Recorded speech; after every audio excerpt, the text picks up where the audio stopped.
ఆదికాండము 47వ అధ్యాయంలో ఉన్న 31 వచనములు.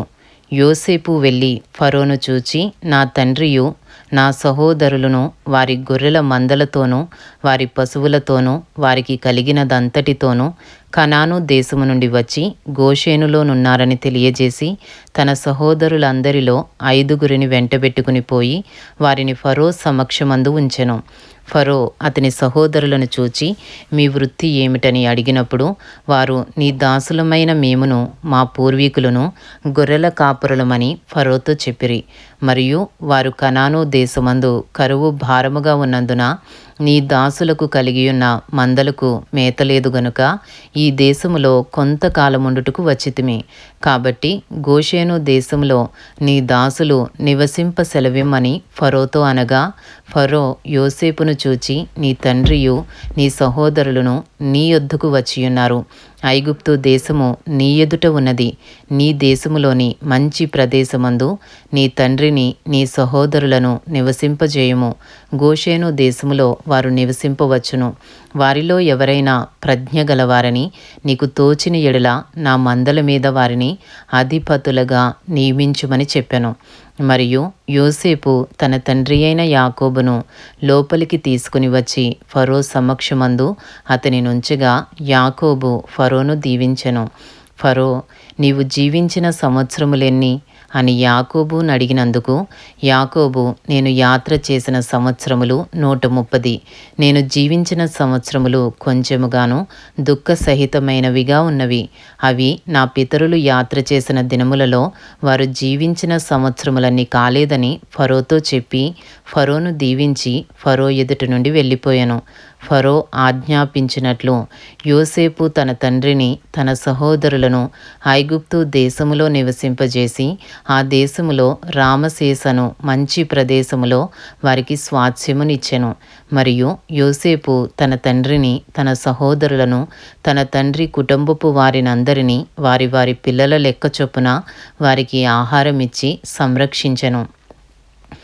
ఆదికాండము 47వ అధ్యాయము 13వ వచనము నుండి. కరువు మిక్కిలి భారమైనందున ఆ దేశమందంతటను ఆహారము లేకపోయెను. కరువు వలన ఐగుప్తు దేశమును కనాను దేశమును క్షీణించెను.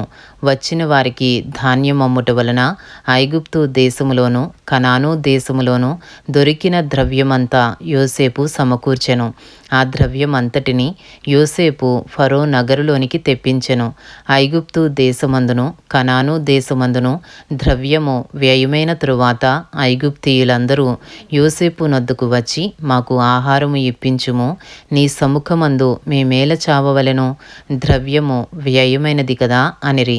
అందుకు యోసేపు, నీ పశువులను ఇయ్యుడి, ద్రవ్యము వ్యయమైపోయిన ఎడల మీ పశువులకు ప్రతిగా నేను మీకు ధాన్యం ఇచ్చేదనని చెప్పెను. కాబట్టి వారు తమ పశువులను యోసేపు నొద్దకు తీసుకుని వచ్చిరి. యోసేపు గుర్రములను, గొర్రెల మందలను, పశువుల మందలను, గాడిదలను తీసుకుని వారికి ఆహారం ఇచ్చెను. ఆ సంవత్సరమందు వారి మందలన్నిటికీ ప్రతిగా అతడు వారికి ఆహారం ఇచ్చి సంరక్షించెను. ఆ సంవత్సరము గతించిన తరువాత 2వ సంవత్సరమున వారు అతని యొద్దకు వచ్చి, ఇది మా ఏలిన వారికి మరుగు చేయుము, ద్రవ్యము వ్యయమైపోయెను, పశువుల మందలను ఏలిన వారి వశమాయెను.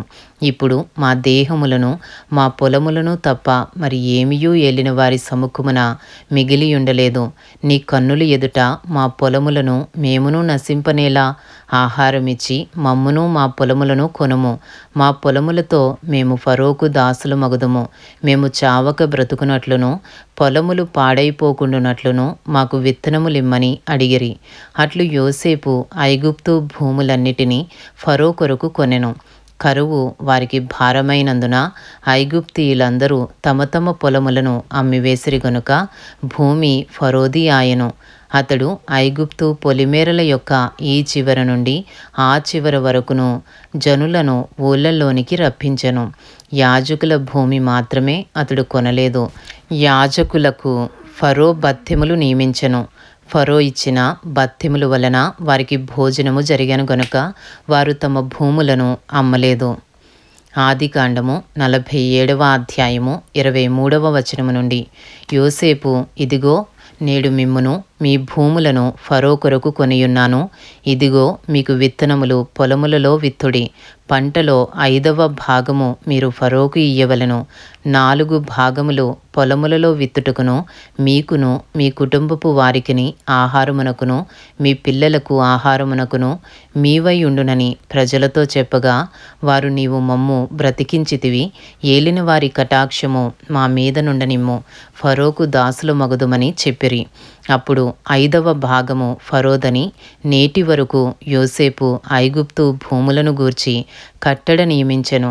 యాజకుల భూములు మాత్రమే వినాయింపబడెను, అవి ఫరోవి కావు. ఇశ్రాయేలీలు ఐగుప్తు దేశమందలి గోషేను ప్రదేశములో నివసించిరి. అందులో వారు ఆస్తి సంపాదించుకుని సంతానాభివృద్ధి పొంది మిగుల విస్తరించిరి.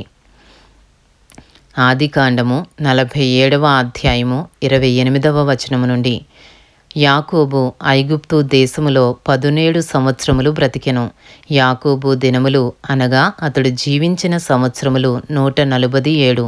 ఇశ్రాయేలు చావవలసిన దినములు సమీపించినప్పుడు అతడు తన కుమారుడైన యోసేపును పిలిపించి, నా ఎడల నీకు కటాక్షమున్న ఎడల దయచేసి నీ చెయ్యి నా తొడ క్రింద ఉంచి నా ఎడల దయను నమ్మకమును కనపరచుము. ఎట్లనగా నన్ను ఐగుప్తులో పాతిపెట్టకుము. నా పితరులతో కూడా నిన్ను పండుకొనున్నట్లు ఐగుప్తులో నుండి నన్ను తీసుకుని పోయి వారి సమాధిలో నన్ను పాతిపెట్టుమని అతనితో చెప్పెను. అందుకతడు, నేను నీ మాట చొప్పున చేసేదనెను. మరియు అతడు నాతో ప్రమాణము చేయమన్నప్పుడు యోసేపు అతనితో ప్రమాణము చేసెను. అప్పుడు ఇశ్రాయేలు తన మంచపు తలాపి మీద వంగి దేవునికి నమస్కారము చేసెను. ఇంతటితో ఆదికాండము 47వ అధ్యాయంలో ఉన్న 31 వచనములు పూర్తి చేయబడినవి.